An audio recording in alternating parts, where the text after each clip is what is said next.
리처드 포스터라는 21세기를 대표하는 영성가는 현대인의 문제는 이 깊이가 없다는 그런 것을 지적했습니다. 참 깊이가 없는 그런 삶을 살고 있다는 것인데요. 요즘은 카톡, 텍스팅 이런 SNS를 통해서 소통이 굉장히 빠르게 되죠. 소통은 빠른데 그러다 보니까 나누는 대화나 우리들이 읽는 어떤 그런 것들의 깊이가 굉장히 없어지는 것 같아요. 짧게 해야 되니까요. 그 짧은 것이 어떻게 보면 효과가 있고 그런 장점은 있지만 또 깊이를 이렇게 할 수 없는 그러한 또 단점이 있게 되는 것 같습니다.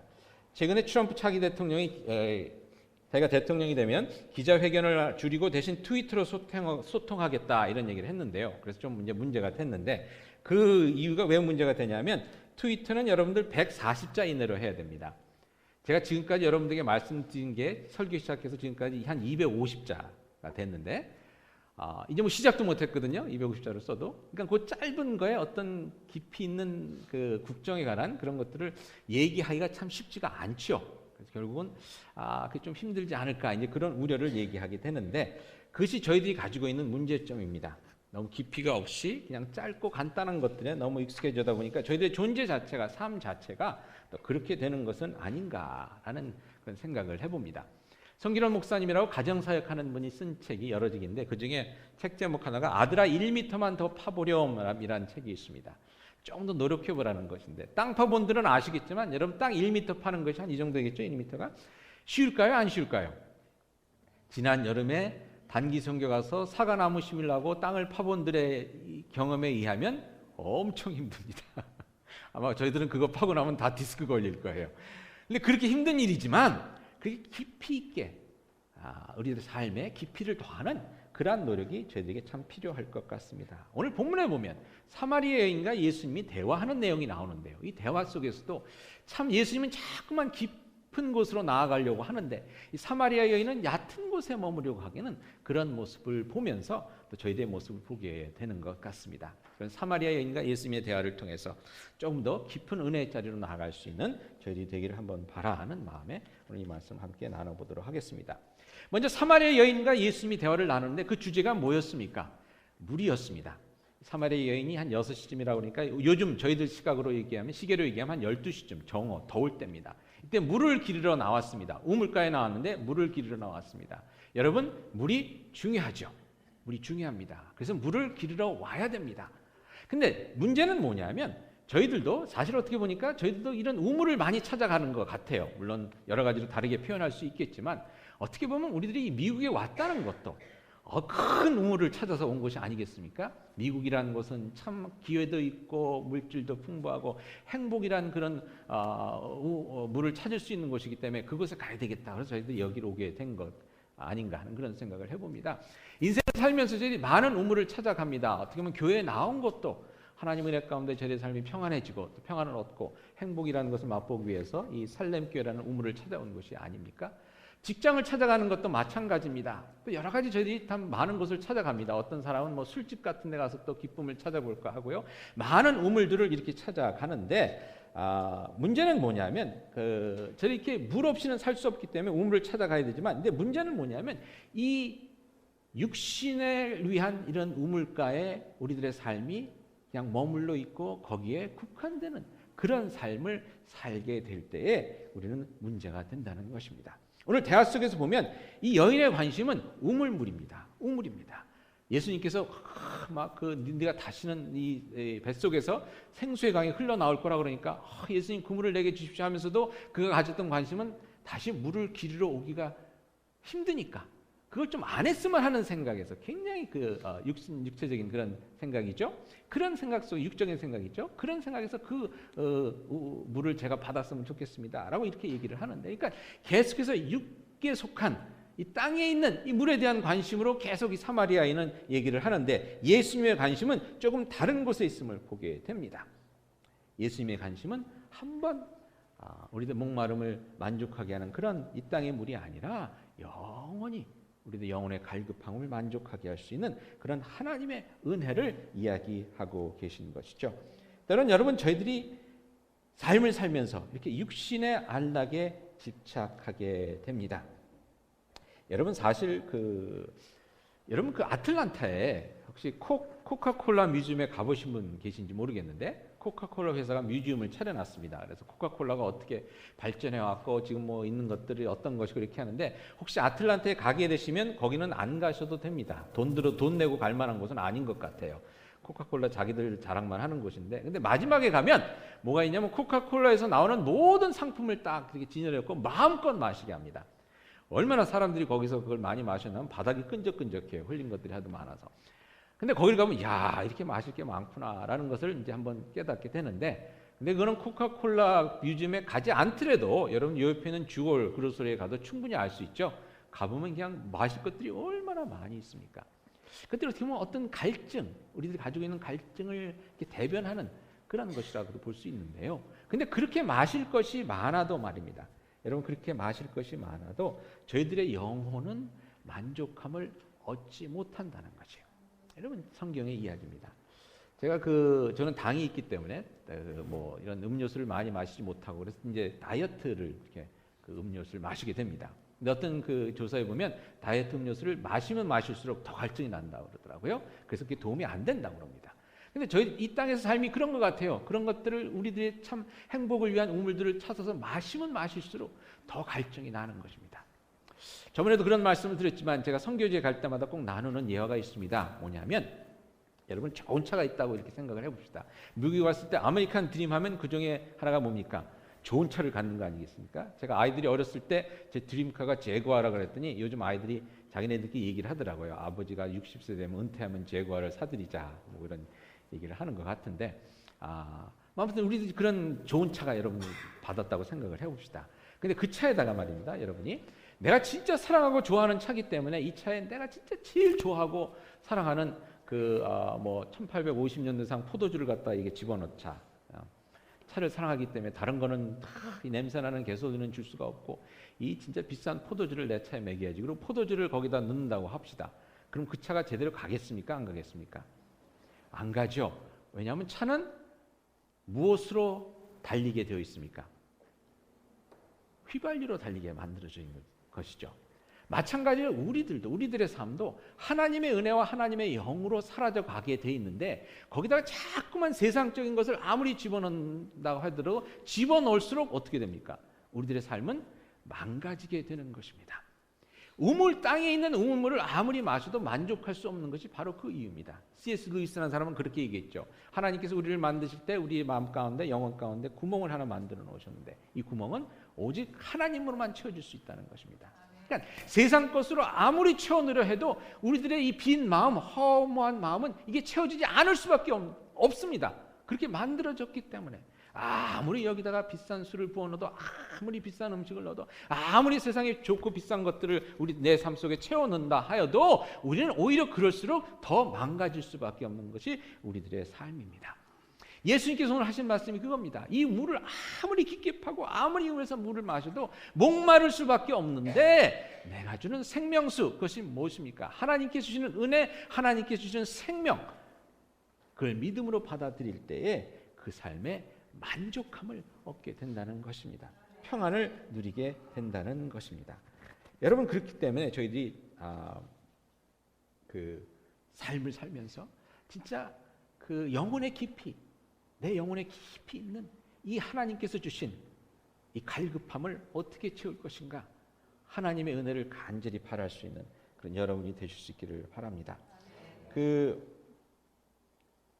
쉽게 이 우물의 물을 떠서 이렇게 마시고 좀 쉽게 육체적으로 쉽게 살기를 원했던 그런 일에 관심이 있던 이 여인에게 예수님께서 또한 그런데 관심 있는 저희들에게 하나님께서는 참 마시고 마셔도 목마른 그러한 물이 아니라 내 속에서 콸콸 솟아나는 새로운 생명수를 향한 우리의 관심을 하나님 예수님께서 불러일으켜 주십니다. 그래서 예수님께서 그렇게 얘기하시죠. 13절에 보니까 이 물을 마시는 자마다 다시 목마르려니와 내가 주는 물을 마시는 자는 영원히 목마르지 아니하리니 내가 주는 물은 그 속에서 영생하도록 솟아나는 샘물이 되리라. 그 물은 무엇입니까? 생명의 물이죠. 우리의 영혼을 살리는 하나님의 성령, 하나님께 주신 그 영을 저희들에게 받아들일 때 그 은혜 가운데 우리들의 그 영혼의 갈급함이 채워지면서 우리는 영원한 생명의 길로 들어가게 된다는 것입니다. 어제 새벽기도 때 나눈 예화인데요. 새벽기도 때 나눈 예화인데 양화진 묘지에 가면 아이들의 무덤이 여러 개가 있는데 그 중에 이런 무덤이 있다고 합니다. 1985년에 16세 아이가 비행기 사고로 죽었는데 그 묘비에 그 아버지가 이렇게 썼다고 합니다. 인류 발전사에 공헌할 수 있었던 너였는데 아깝다, 억울하다, 명복을 빈다. 아빠.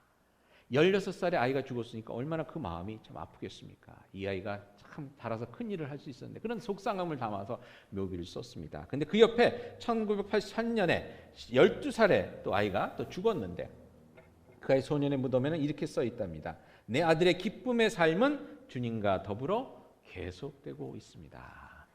여러분, 아이가 죽었는데 속상함은 당연하지만 그런 가운데서도 하나님께서 주시는 기쁨 가운데 영생 가운데 있다는 소망으로 기뻐하고 감사할 수 있는 그 믿음, 그 놀라운 인생의 깊이, 영혼의 깊이 어디서 나오겠습니까?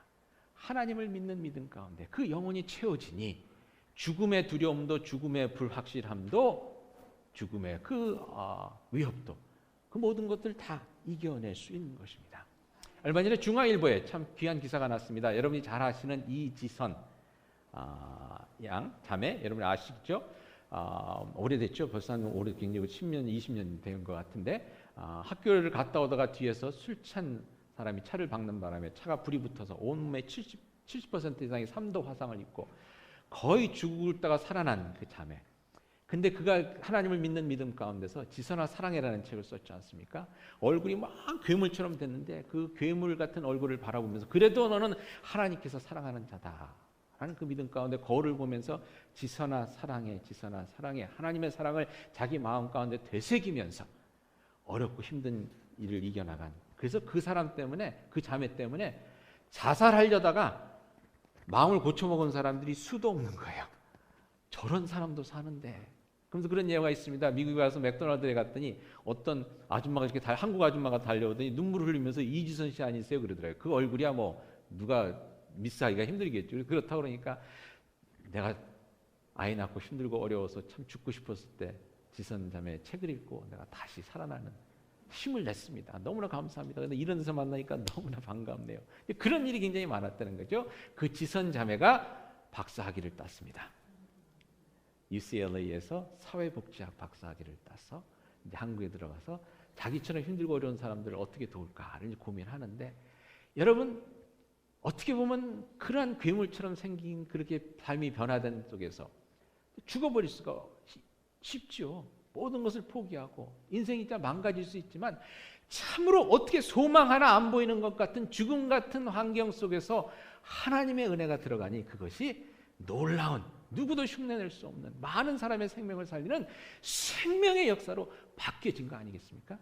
이것이 하나님의 사랑의 능력이요 하나님의 은혜의 능력입니다. 여러분들 삶 가운데 힘들고 어려운 일이 많으실 거예요. 뭐 이지선 자매처럼 그런 뭐 절망적인 것은 아닐지라도 내게 느끼기에는 그런 일들이 많이 있을 겁니다. 그렇지만 그럼에도 불구하고 하나님께서 주시는 은혜와 그리스도를 통해서에게 주시는 그 하나님의 사랑을 통해서 여러분들의 삶은 죽음을 이기는 승리하는 삶임을 믿으시기 바랍니다. 이기실 수 있고 하나님의 은혜로 그 모든 것을 이기고 하나님의 영광을 드러낼 수 있는 그런 소중한 삶이라는 걸 다시 한번 기억하실 수 있기를 바랍니다.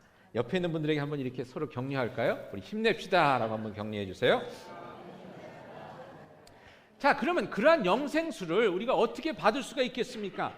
그래서 이 여인이 묻습니다. 여자가 이르되 주여 그물을 내게도 주시옵소서. 생각해보니까 너무 좋은 거예요. 막 여기서 목마름 없이 이제 막 그 샘물이 컬컬 솟아난다 그러니까. 근데 예수님께서 그럼 이렇게 해라라고 말씀하시는 게 아니라 동문서답을 하십니다. 4장 16절을 보니까 이르되 가서 내 남편을 불러오라. 내 남편을 불러. 아니 갑자기 그냥 내 남편을 불러오라는 거, 얘가 잘 진행되는 것 같다가 내 남편을 불러오라. 이 내 남편을 불러오라는 얘기가 무슨 얘기입니까? 근데 여기서 재밌는 것이요. 여러분, 내 남편을 불러오라는 것이 간단한 질문, 간단한 얘기입니까? 어려운 얘기입니까? 간단한 질문입니다. 남편 불러오라. 그럼 누굴 불러오면 되죠. 차나 집사님 누구 데려오면 돼요? 옆에 있잖아요. 이제 데려오면 되는 겁니다. 아내를 데려오라. 아이를 데려오라. 그럼 데려오면 되는 겁니다. 근데 그 질문이 이 여인에게는 간단하지가 않았습니다. 누굴 데려야 될지 모르는 상황이 벌어지고 머리가 복잡해지기 시작하는 겁니다. 미국인 교회에 있을 때 결혼식을 하게 되면 이런 경우를 가끔 보게 됩니다. 결혼식 하는데 신랑 아버지 어머니, 신부 아버지 어머니 이렇게 앉아야 되는데 이게 복잡해져요. 왜? 신랑의 전 부인, 둘째 부인, 셋째 부인 이렇게 돼버리니까 이게 막 복잡해지는데 여러분 간단해야 되는 문제가 우리들의 죄로 인해서 복잡해진 것이 우리의 삶입니다. 요즘 한국에서 가장 복잡한 문제가 뭔지 아십니까? 7시간 동안 뭐 했느냐? 너무 간단한 질문이에요. 7시간 동안 뭐 했는지 그 뭐 힘들 게 뭐 있어요 얘기하는 게. 근데 숨길 게 있으니까 이게 자꾸 복잡해지는 겁니다. 트럼프 대통령은 뭐가 복잡합니까? 세금 얼마 내셨습니까? 간단한 거거든요. 서류 뒤지면 나오는 건데 이게 복잡합니다. 왜? 숨기는 게 많으니까. 여러분 우리들의 죄로 인해서 복잡해진 그 삶의 모습 어디서부터 실마리를 풀어야 나의 삶이 제대로 돌아가게 될까를 알지 못하게끔 그냥 뒤죽박죽이 된 그 삶의 모습을 가지고 오라는 겁니다. 예수님 앞에 가지고 오라는 겁니다. 무슨 얘기입니까? 회개하라는 얘기입니다.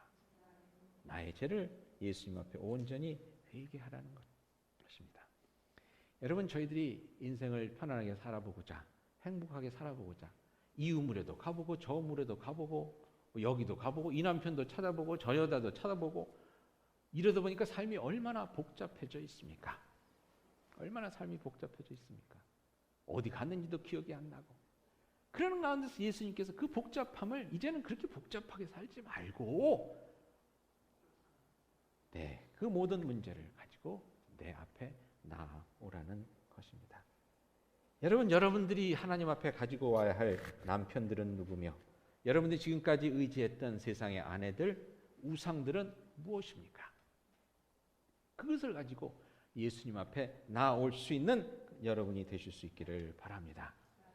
저희들이 가지고 있는 문제는 뭐냐면요. 이렇게 남편들을 데리고 오라고 그냥 데려오든지 뭐 그러면 되는데 이 복잡하다 보니까 계속 얘기를 복잡하게 풀어갑니다. 그래서 오늘도 보면 그 사마리아 여인이 이렇게 얘기합니다. 남편을 데려오라. 그러니까 남편이 없습니다. 맞다. 네가 5 남자로 살았고 지금도 살고 있는 사람도 네 남편이 아니다. 그러면 어떻게 해야 됩니까? 이 여자가 뭐라고 대답하냐면 당신은 선지자인 것 같습니다. 모든 걸 어떻게 이렇게 잘 아십니까? 그 다음에 뭐라고 얘기를 해야 됩니까? 그럼 제가 어떻게 해야 될까요? 라고 물어봐야 되는데 이 여자가 뭐라고 물으면 갑자기 예배 얘기를 합니다. 4장 20절에 보니까 우리 조상들은 이 산에서 예배하였는데 당신들의 말은 예배할 곳이 예루살렘에 있다 하더이다. 어느 게 맞습니까? 라고 얘기합니다. 자기 남편 얘기를 하고 있었는데 무슨 얘기를 돌립니까? 예배 얘기로 싹 돌립니다. 저희들이 근데 이런 일을 너무 많이 해요. 제가 상담 비슷한 걸 하다 보면 많은 분들이 자기의 치부가 드러나는 부분에 와서는 꼭 무슨 얘기를 하냐면 근데 교회가 이래서 되겠습니까? 이런 얘기를 해요.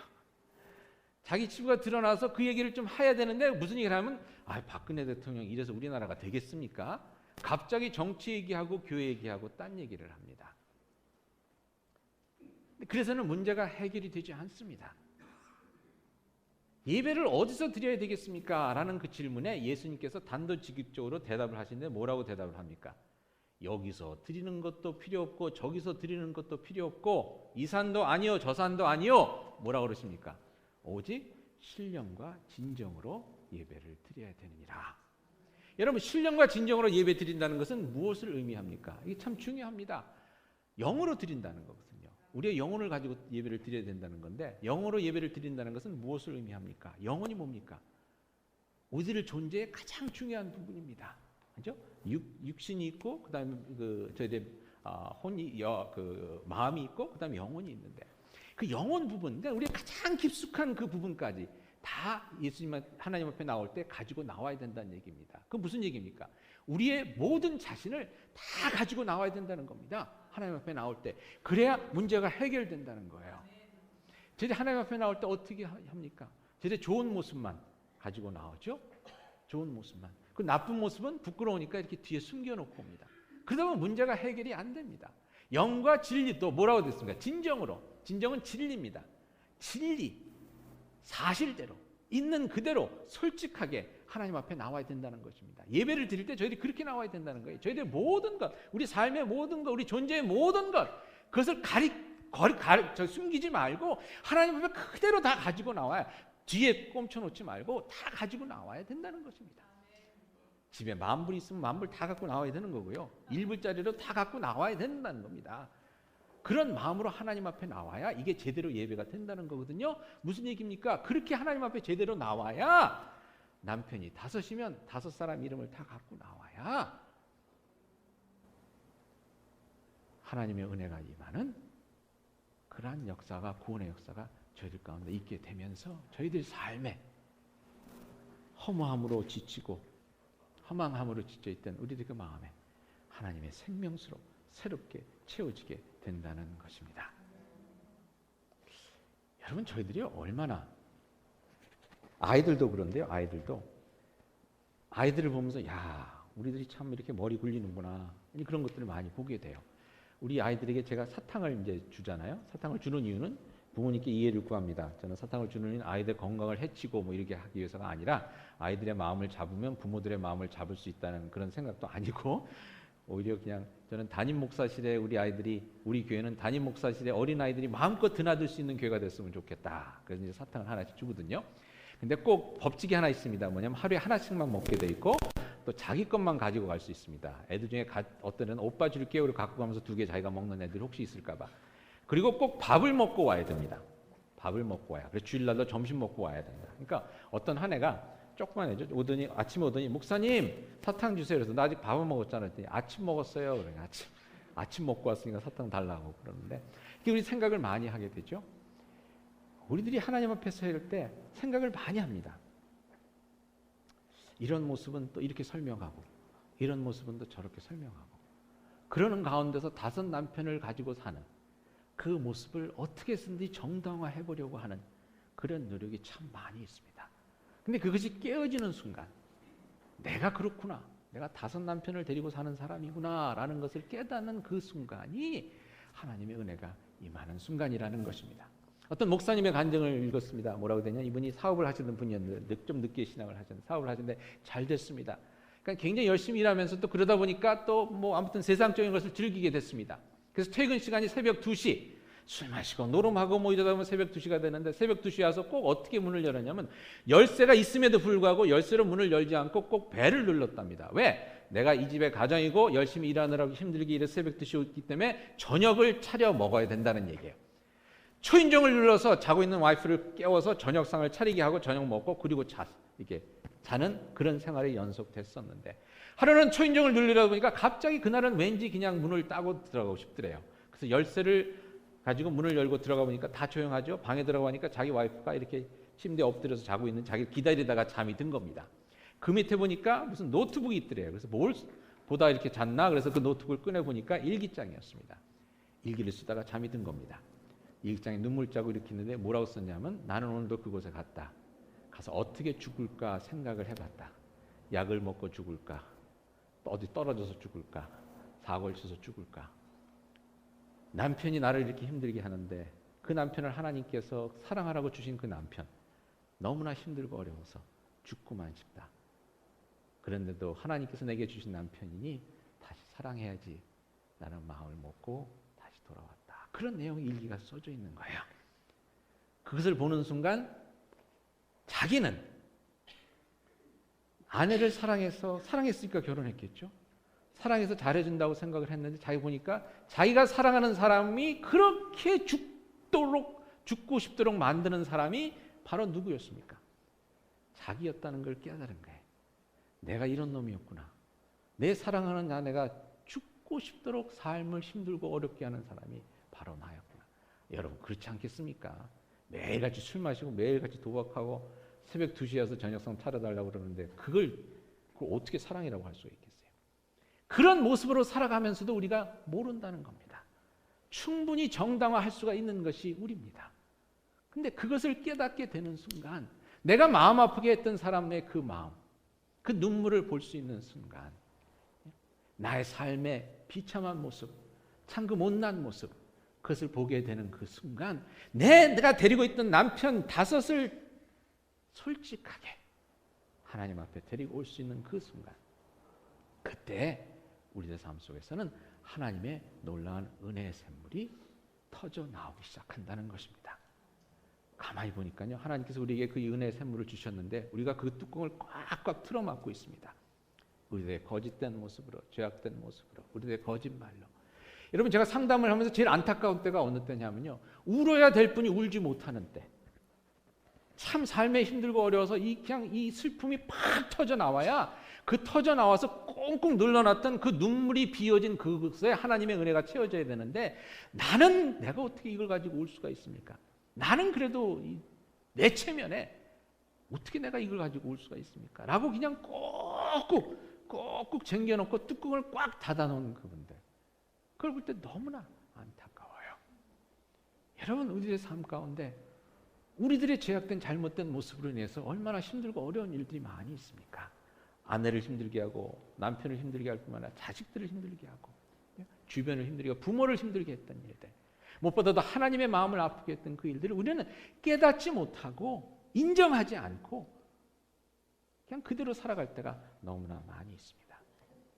그냥 바라기는 하나님 앞에, 예수님 앞에 5 남편, 5이 됐든 7이 됐든 10이 됐든 하나님 대신 찾았던 그 남편들, 그 우상들 다 데리고 나올 수 있는 여러분들이 될 수 있기를 바랍니다. 그럴 때 하나님께서, 예수님께서 여러분들의 삶 가운데, 우리의 삶 가운데 참으로 넘치는 귀한 기쁨의 샘물, 감사의 샘물, 평강의 샘물, 은혜의 샘물, 그 놀라운 영생의 샘물을 허락하셔서 나의 삶이 어떠한 환경에 있든지 간에 참 목마를 수밖에 없는 이 광야 같은 이 땅에서의 삶 가운데서도 목마르지 아니하고 하나님을 찬양하며 천성을 향한 기쁨의 인생길을 가게 되리라 믿습니다.